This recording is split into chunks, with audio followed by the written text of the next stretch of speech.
Aftermarket tracks, are they as good as OEM tracks?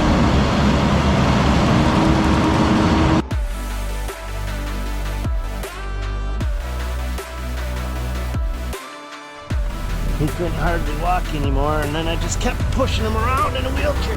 Hey, you what?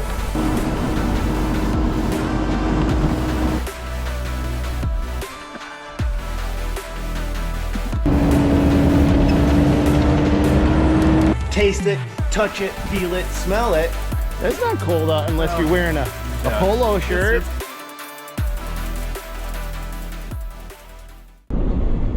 Alright guys, we're going to be doing a little bit of a fact-finding mission today. We're actually going to be going into the headquarters of a company that specializes in helping guys like me pick out the right set of tracks for their piece of equipment. We're going to be looking at some of those misconceptions and falsehoods that may be floating out there around aftermarket tracks versus OEM tracks, and trying to learn as much as we possibly can today. So without wasting more time, let's just get right into today's video, you guys. All right, and before we get too far into today's video, we're going to do a special drink of the day. Sparkling cold brew with cucumber, lime, ginger flavored, made with real cane sugar, coffee. Worst possible thing you can put in your head right here. This tastes like a cucumber vomited into a cup of coffee. Then they didn't know what to do with it, so they added a bunch of other ingredients like lime and ginger, hoping to cover up the cucumber taste, but you can still taste the flippin' cucumber. Worst thing ever.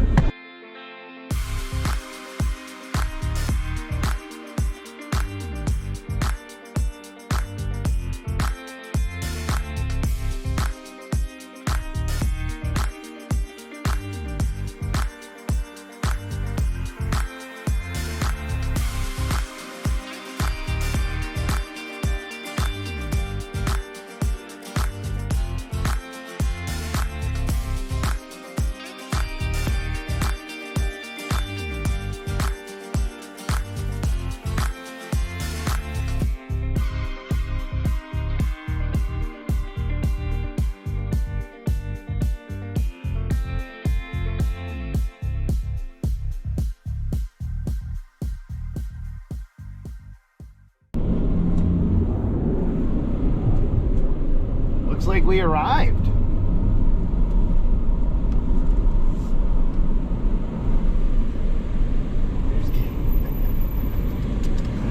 All right.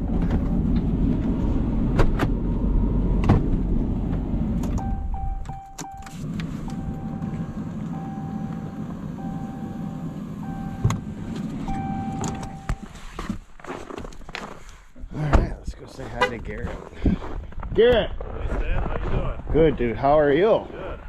Thanks for having me out. For sure. Thanks for coming. Yeah. Yeah. So what is this place? Well, outside of the tracks I sell, my grandpa also has a sod farm that I'm kind of a part of too. So Okay. during the summer we keep plenty busy with all sorts of other projects and whatnot. So Okay. yeah. Hey Garrett, tell these guys the name of your company so these guys know who you are. Yeah. So we're Skid Heaven. You go to skidheaven.com and check us out. Carry a lot of rubber tracks and undercarriage parts for just about everything you can need. And I told these guys that we were going to go through some of the myths, the fallacies, the misconceptions, the things that guys, what I really want to do is dial in for these guys the best way to get the best set of tracks at the cheapest possible price. Sure. And that's what we're going to be talking about today, right? Yep. Yeah, absolutely. Do you want to head in the shop or do you want to out here where it's cold? Yes. It's not cold out unless you're wearing a polo shirt. It's really not too bad out today. Yeah, so where do you want me to start? I guess one of the big, misconceptions usually is that, aftermarket tracks, they just aren't the same as OEM.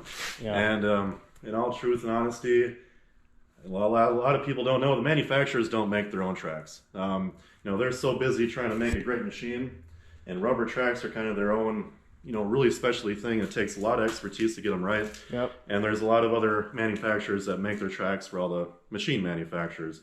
So, whether you're a Bobcat guy, I believe right now McLaren is pretty exclusive to the Bobcat contract. So if you go buy a new Bobcat and you need new tracks, you can go to the dealer.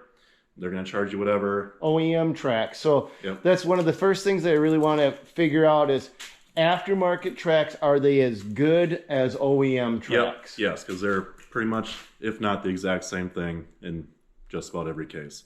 So the companies that make OEM tracks, Garrett, also make aftermarket tracks in the same facility a lot of times, yes, right? Yes, that's correct. But do they use lesser quality when they're doing the aftermarket track? No, they don't. So the process is entirely the same. They're entirely the same. You know, the cheaper ones are definitely going to be a lot cheaper for a reason.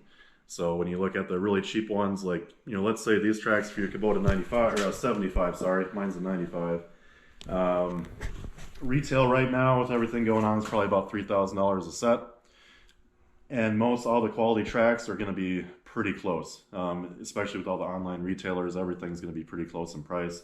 Okay. If you start finding the cheaper companies, you know, $2,500, $2,200, you know, it's a big cost saving there for you, but you're probably going to get what you pay for in the long run. Okay, how about the technical specifications on a set of tracks? Is there anything maybe that would help a guy understand? Because if you're going to order one off the internet, you don't get to come out here, taste it, touch it, feel it, smell it. Yeah, so the big thing is, whether you buy it for me or anybody else, continuously steel wound tracks is what you want to be looking for. Continuously steel wound. What does that mean, Gary? So inside the steel cording is one long continuous belt in there. So, you know, they're only, you know, I don't know what they are, about, you know, half an inch or something in diameter or whatever they are. I don't know exactly, but...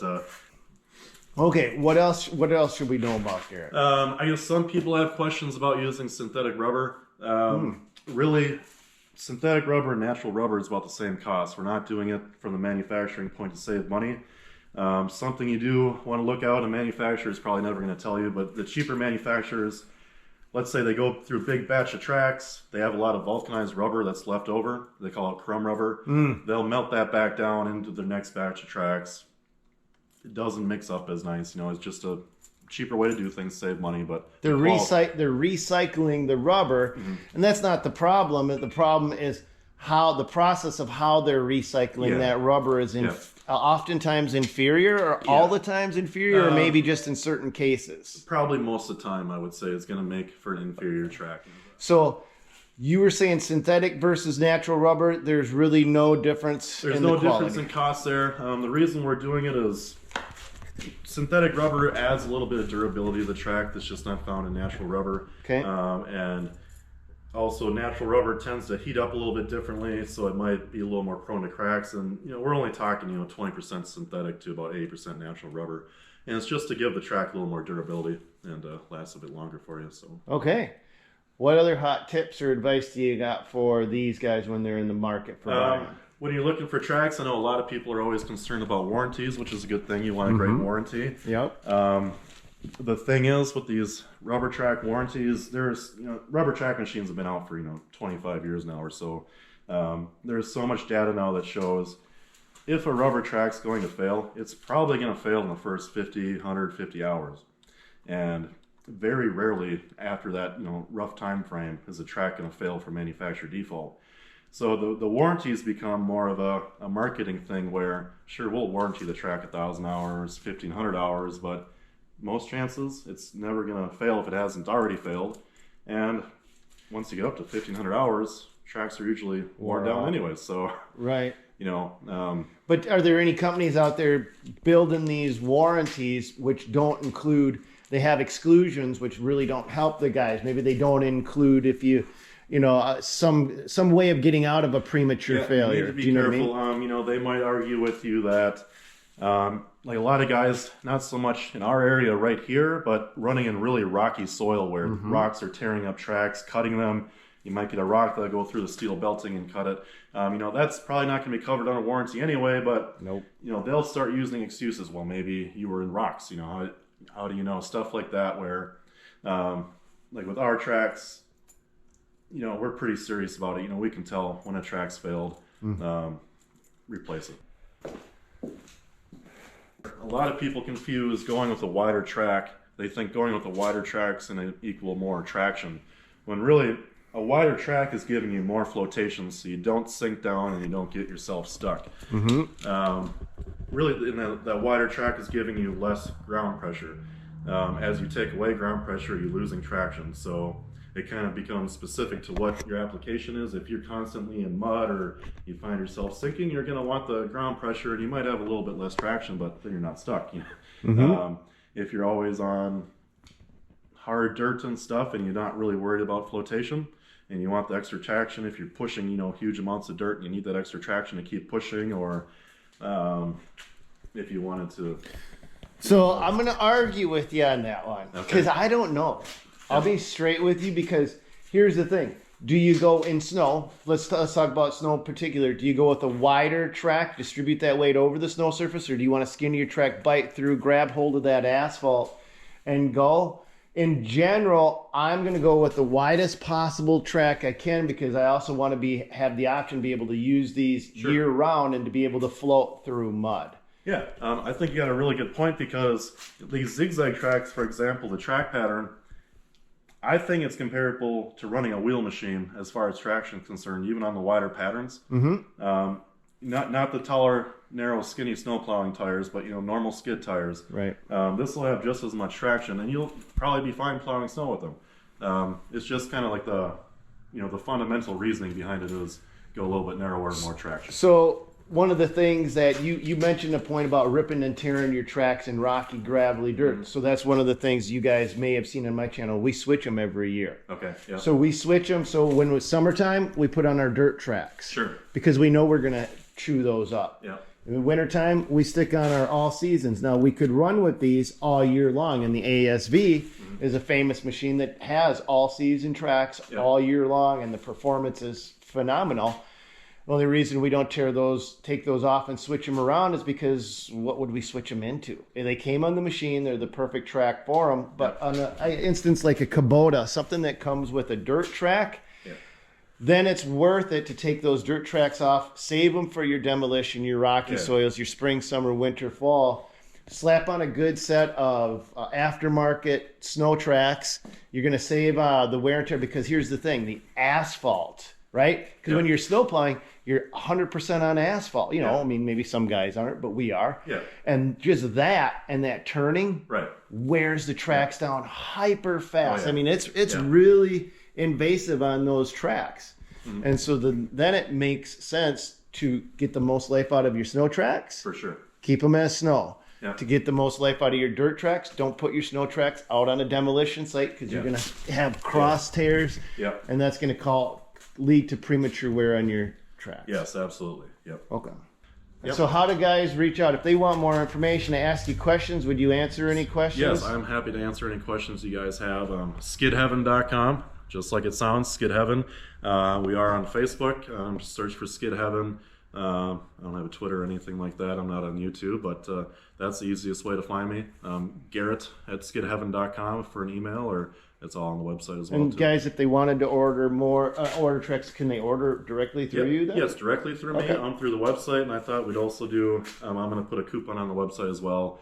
If you do a Dirt Monkey, I'll do it, take $100 off your order. So oh cool, awesome. Bonus, right? There you Thanks go. Man, appreciate it. So I'll get that all set up today. And I really appreciate you taking the time because we have been talking for 2 months. We met at a show, and we really wanted to bring something that was relevant to the audience, and I realized that I didn't really see a track buying guide out there, and I wanted to clear up some of the misconceptions, and I wanted to save people from buying a bad set of aftermarket tracks as well.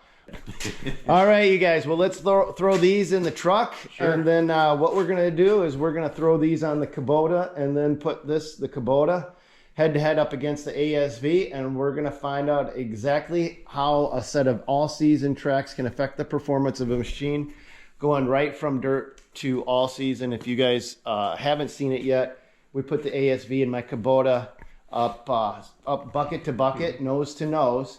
They were both 74 horsepower machines, and they weighed both within the 9,000 pound range. They were actually legit 20 pounds apart. So I just put my bigger operator in the lighter machine and made it equal. On that ASV.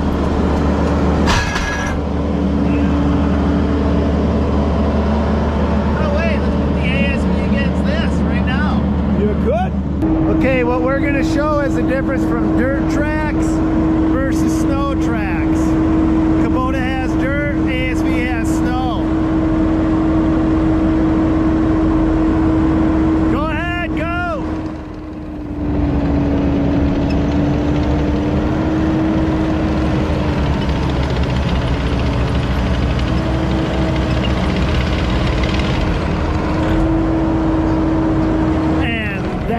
the difference between a good set of... Yeah, it's slick, isn't it? And that's the difference good set of snow tracks makes on a track machine.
Right on.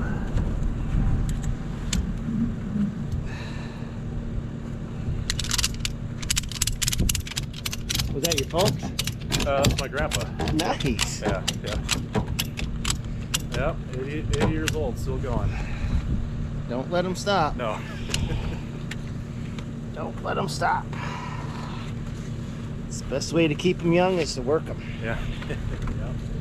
That's actually real. I firmly believe that. I worked my dad till he couldn't hardly walk anymore, and then I just kept pushing him around in a wheelchair, bringing him over. Thank you. Do what?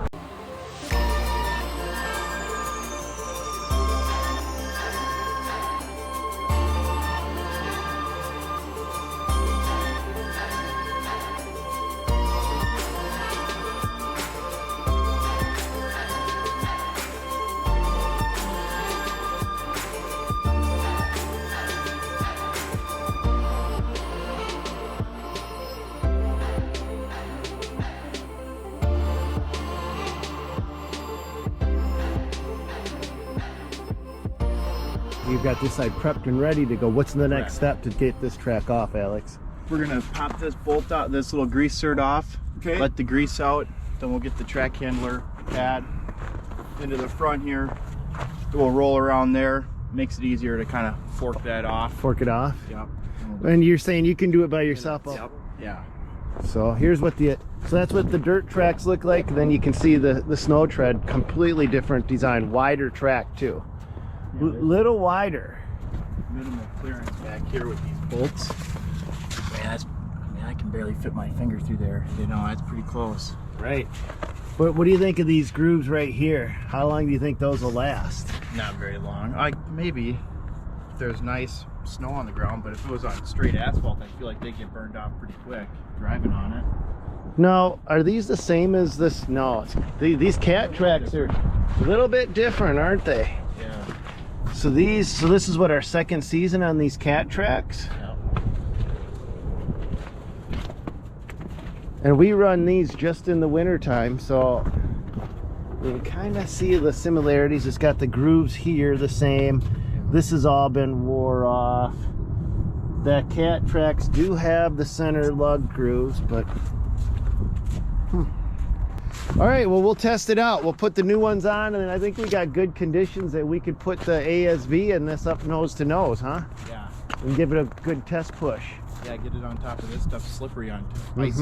Leave it on the ice. Yep. All right.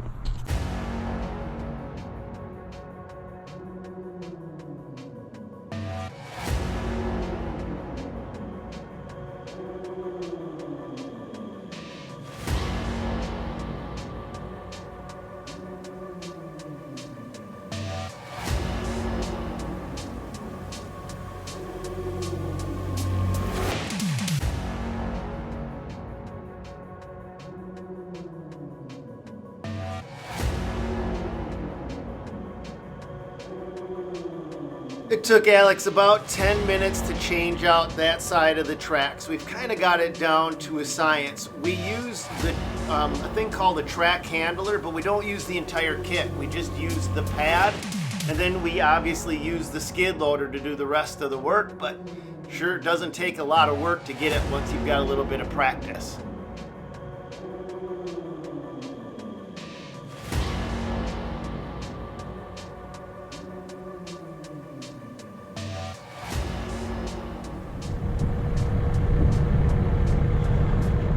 Alright guys, here's the tail of the tapes. 74 horsepower, 74 horsepower, 9,000 pound machine, 9,000 pound machine. The difference is within 20 pounds of the two machines. This one's got ASV tracks and an ASV undercarriage. This one has a Kubota undercarriage, but all season tracks have been retrofitted on. Let's just see what difference the tracks make. All the way up.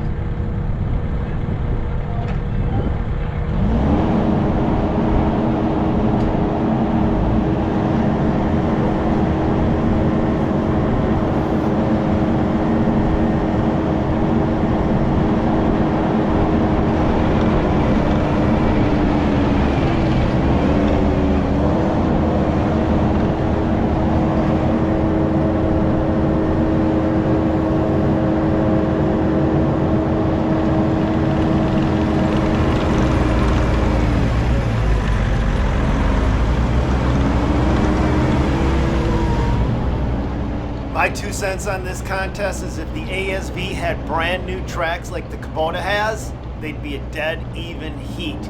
The tracks on the ASV got about 350 plus hours on them, so they are wore down a little bit.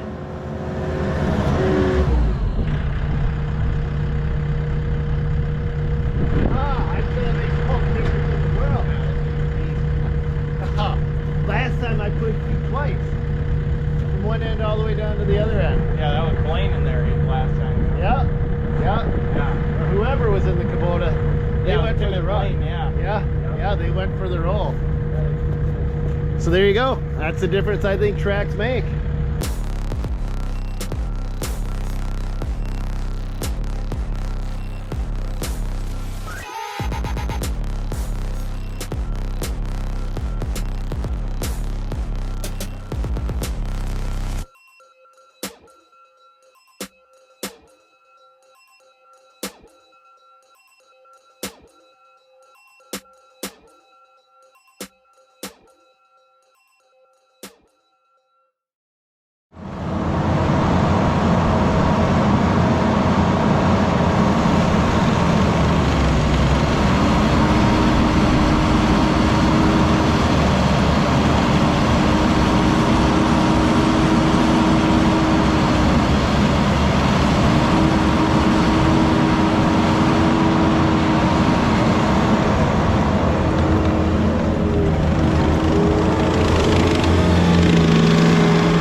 You guys, I hope this video maybe has helped you guys out in some way, shape, or form. I know if you don't know a whole lot about tracks, boy, it can be a little bit misleading, some of the information that's out there, and I really wanted to clear some of that up.